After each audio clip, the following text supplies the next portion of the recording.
हाय दोस्तों, मेरा नाम है राकेश सकपाल और मैं RS रियल्टी से बात कर रहा हूँ। हम एक मलाड में ऑफिस चलाते हैं। हमारा एक कंपनी है RS रियल्टी। हम लोग यहाँ पे फार्मर सर्टिफिकेट बनाते हैं और लोगों को हम लोग एग्रीकल्चरल लैंड वगैरह प्रोवाइड कराते हैं। तो अभी तक हम लोगों ने काफ़ी लोगों को फार्मर बनाया हुआ है, किसान बना के हमने काफ़ी लोगों को महाराष्ट्र में भी ज़मीन दिया हुआ है। तो फार्मर सर्टिफिकेट जब बनाते हैं लोग तो मोस्ट कॉमन क्वेश्चंस मुझसे पूछे जाते हैं और मैं हर बार उनके जवाब देते रहता हूं। तो फिर मैंने सोचा कि एक Q&A एक वीडियो बनाया जाए क्वेश्चन आंसर का, कि जिससे सारे जो सवाल है वो क्लाइंट के एक ही बार में उनसे बातें उसके ऊपर टॉपिक के ऊपर हो जाए। तो हम लोग ज़्यादा समय ना लेते हुए हम लोग क्वेश्चन आंसर शुरू कर देते हैं। जो फर्स्ट क्वेश्चन है, रिक्वायर्ड डॉक्यूमेंट, क्या क्या डॉक्यूमेंट्स लगते हैं फार्मर सर्टिफिकेट बनाने के लिए, क्लाइंट के पास क्या क्या डॉक्यूमेंट्स होना चाहिए अगर उसको फार्मर बनना है तो उसके पास आधार कार्ड होना कंपलसरी है। आधार कार्ड रहना चाहिए, पैन कार्ड रहना चाहिए और उसके पास उसका एक फोटोग्राफ रहना चाहिए। ये 3 डॉक्यूमेंट्स उसके पास तो रहना चाहिए। ओके, उसके बाद में सेकेंड क्वेश्चन जनरली लोग मुझसे पूछते हैं कि कितना टाइम लगता है फार्मर सर्टिफिकेट बनाने के लिए। जनरली मुझे फार्मर सर्टिफिकेट बनाने के लिए 20 से 30 दिन सफिशिएंट हो जाते हैं। 20 से 30 दिनों में हो जाता है, लेकिन हाँ, इसका कोई गारंटी नहीं होता है। ये गवर्नमेंट का उसमें इन्वॉल्वमेंट है तो आगे पीछे होता है और गवर्नमेंट इन्वॉल्व होने की वजह से थोड़ा आगे पीछे हो सकता है। कभी जल्दी हो जाता है, कभी थोड़ा लेट हो जाता है, लेकिन 20 से 30 दिनों का एक आइडियल समय है जिसमें आपका काम कंप्लीट हो जाता है। मुझसे पूछा जाता है हमेशा, what is power of attorney. Power of attorney क्या होता है? तो पावर ऑफ अटर्नी ये होता है, हम जो भी मेरा व्यक्ति फार्मर बनना चाहता है, मैं उस व्यक्ति की पावर ऑफ अटर्नी ले लेता हूं मेरे नाम पे और फिर मैं राजस्थान जाके उसके लिए वहां पे जमीन खरीदता हूं और उस जमीन के सारे डॉक्यूमेंट्स रहते हैं। तो पावर ऑफ अटर्नी में एग्जैक्टली क्या लिखा रहता है वो हम लोग आगे आपको मैं वो एक पावर ऑफ अटर्नी बताऊंगा। उसके अंदर एक फोटो शेयर कर दूंगा आपसे। आप उस पावर ऑफ अटर्नी से आप पढ़ सकते हैं उसमें क्या क्या होता है, क्या क्या नहीं होता है। जनरली यही कि सारे राइट्स लिए जाते हैं फॉर द परचेस ओनली। जमीन वहां पे परचेस करने के लिए एक पावर ऑफ अटर्नी लिया जाता है। आपको क्या क्या डॉक्यूमेंट मिलेगा हमारी तरफ से? हमारी तरफ से आपको जो डॉक्यूमेंट मिलेगा वो होता है, एक तो फार्मर सर्टिफिकेट, दूसरा जो होता है आपका 7/12। वो ऑनलाइन 7/12 भी दिखता है, आपका नाम वो राजस्थान की जो वेबसाइट है, जो एप्लीकेशन है, उसके ऊपर आपका ऑनलाइन 7/12 पे नाम दिखता है। आपका 7/12 हो गया। सेकंड, आपका फिर उस जमीन जो मैं परचेस करता हूं उसका रजिस्ट्रेशन कॉपी रहता है। खरीदी खत, मराठी में खरीदी खत, इंग्लिश में रजिस्ट्रेशन कॉपी। और रजिस्ट्रेशन कॉपी हम लोग देते हैं। उसके अलावा हम लोग आपका पावर ऑफ अटर्नी का एक कॉपी दे देते हैं। ये 4 डॉक्यूमेंट रहते हैं। रजिस्ट्रेशन कॉपी में एक और चीज रहती है, स्टैम्प ड्यूटी पेड किया हुआ रिसिप्ट, वो भी हम लोग दे देते हैं। उसके अलावा मुझसे क्वेश्चन पूछा जाता है, सबसे इंपॉर्टेंट, और बहुत सारे लोग ये क्वेश्चन, बहुत मोस्ट पॉपुलर क्वेश्चन आप कह सकते हैं इसको, क्या ये लीगल है क्या? तो ये लीगली है, क्योंकि महाराष्ट्र स्टेट गवर्नमेंट का ऐसा कहना है कि ऑल ओवर इंडिया में कहीं पे भी आपके नाम पे करंटली एग्रीकल्चरल लैंड होनी चाहिए तो हम आपको फार्मर मानते हैं, तो ही हम आपको महाराष्ट्र में एग्रीकल्चरल लैंड ले सकते हैं आप, और तो ही आपके लिए ये पॉसिबल हो पाएगा। तो हाँ, इट इज लीगल प्रोसेस। और हाँ, हम लोगों ने बहुत सारे क्लाइंट्स को सर्टिफिकेट बना के दिया हुआ है। मैं वीडियो बना रहा हूँ, ऑनलाइन मार्केटिंग कर, बहुत सारी चीज़ें कर रहा हूँ। तो ऑफकोर्स अगर ये चीज़ें लीगल होती तो ही मैं कर रहा हूँ, नहीं तो नहीं करता। अदर प्रोफेशन का आदमी फार्मर बन सकता है क्या? समझो कोई डॉक्टर है और उसको फार्मर बनना है, किसान बनना है, तो यस, वो किसान बन सकता है। वो एक फार्मर सर्टिफिकेट बना के राजस्थान से अपना फिर महाराष्ट्र में एग्रीकल्चरल लैंड परचेस कर सकता है। और डॉक्टर हो गया, लॉयर हो गया, कोई भी एक अदर प्रोफेशन का आदमी फार्मर बन सकता है। अब जो 7th क्वेश्चन है, प्राइस क्या होती है? फार्मर सर्टिफिकेट बनाने की प्राइस क्या होती है? ये प्राइस जो होती है उसके लिए सबसे बेस्ट रास्ता है आपका कि आप मुझे कॉल कर लीजिए। आप मुझे कॉल कीजिए, मैं आपको उसकी प्राइस बता दूंगा और वो कैसे बनता है वो भी बता दूंगा। ये कितने स्टेट में लीगल होता है, कितने स्टेट में हम लोग एग्रीकल्चरल लैंड इस फार्मर सर्टिफिकेट से खरीद सकते, तो मैं कहता हूं महाराष्ट्र में ये लीगल है।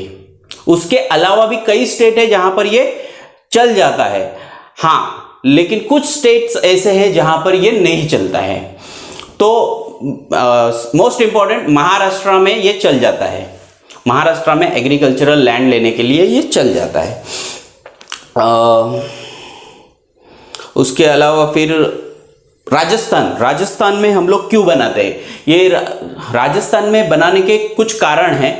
राजस्थान में हमको ज़मीन इजीली मिल जाता है, सस्ता मिल जाता है, वहाँ का वर्किंग स्टाइल अच्छा है, वहाँ का गवर्नेंस अच्छा है, गवर्नमेंट अच्छा है हमारे लिए, और हम काफ़ी समय से उस सारी प्रोसेस को समझ रहे हैं। हाँ, और भी स्टेट है जहाँ से हम लोग फार्मर सर्टिफिकेट बना सकते हैं। एग्जाम्पल जैसे हो गया आंध्र प्रदेश से हम लोग फार्मर सर्टिफिकेट बना सकते हैं, लेकिन आंध्र प्रदेश की भाषा महाराष्ट्रियन लोगों को समझ में नहीं आती। जो सर्टिफिकेट हम लाते हैं वो यहाँ के लोगों को समझ में नहीं आता, क्योंकि वो उनकी लैंग्वेज में लिखा हुआ होता है, तो उससे बहुत सारी कॉम्प्लिकेशंस निर्माण हो जाती है। तो जैसे जो राजस्थान में यूज होने वाली लैंग्वेज है वो हिंदी है, जो यहाँ पे महाराष्ट्रियन लोगों को समझ में आती है, यहाँ के जो गवर्नमेंट एम्प्लॉयज है उनको समझ में आती है, तो इसलिए हम लोग राजस्थान को ज्यादा प्रेफर करते हैं।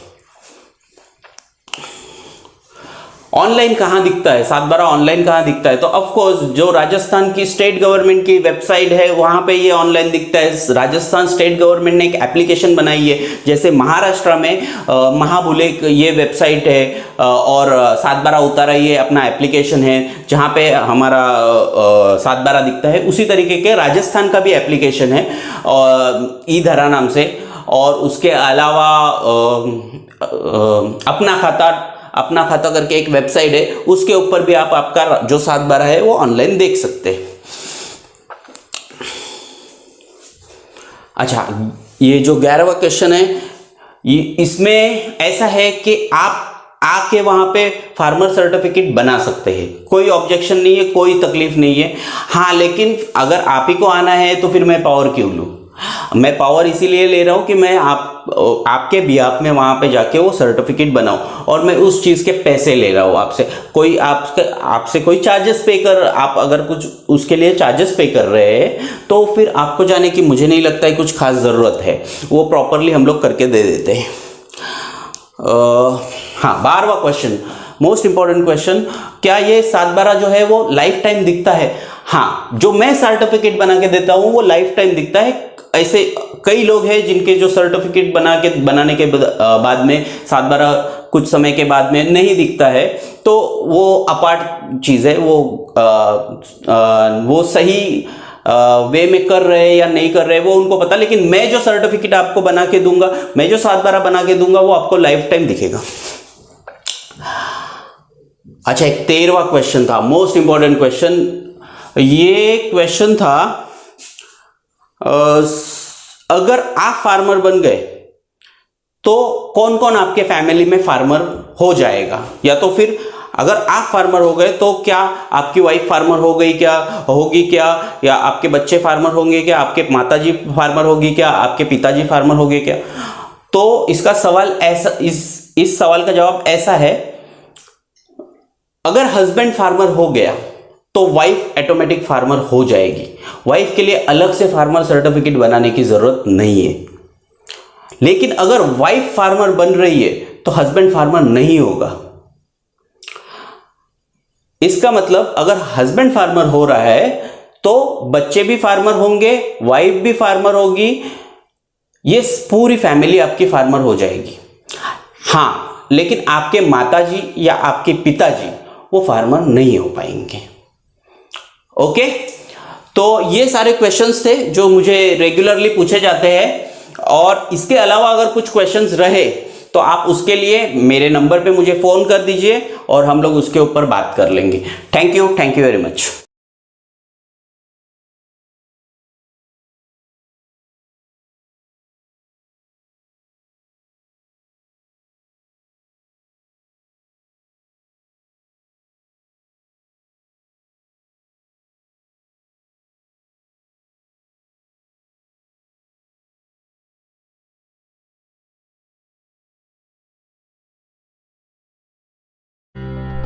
क्या आप जानते हैं जमीन के बारे में जानकारी हासिल करने के लिए एक नागरिक को कितनी लंबी और कठिन प्रक्रिया से गुजरना पड़ता है।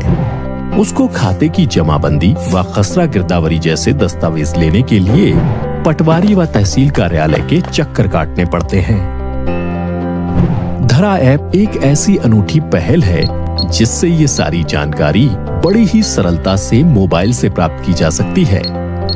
किशन लाल राजस्थान में जमीन खरीदने की सोच रहा है और उस जमीन के बारे में सारी जानकारी हासिल करना चाहता है, जैसे जमीन का असली मालिक कौन है, या कहीं जमीन पर कोई कोर्ट केस का नोट तो नहीं लगा हुआ।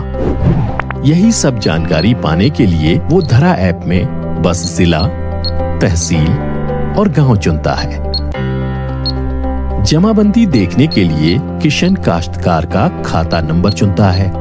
यदि उसे खाता नंबर याद ना भी हो तो भी वह जमाबंदी को खसरा नंबर या फिर काश्तकार के नाम से बड़ी आसानी से ढूंढ सकता है। किशन अपनी जमीन पर लोन लेने के लिए या फिर न्यूनतम समर्थन मूल्य पर फसल बेचने के लिए गिरदावरी की नकल भी डाउनलोड कर सकता है। वह मैं अभी कहाँ हूँ सुविधा के माध्यम से अपनी वर्तमान स्थान के खसरे की सारी जानकारी भी देख सकता है। इस ऐप से आप अपने खसरे के पुराने दस्तावेज जैसे जमाबंदी, म्यूटेशन, मिसल बंदोबस्त की स्कैन कॉपी देखने के साथ अन्य राजस्व अधिकारियों की जानकारी भी प्राप्त कर सकते हैं।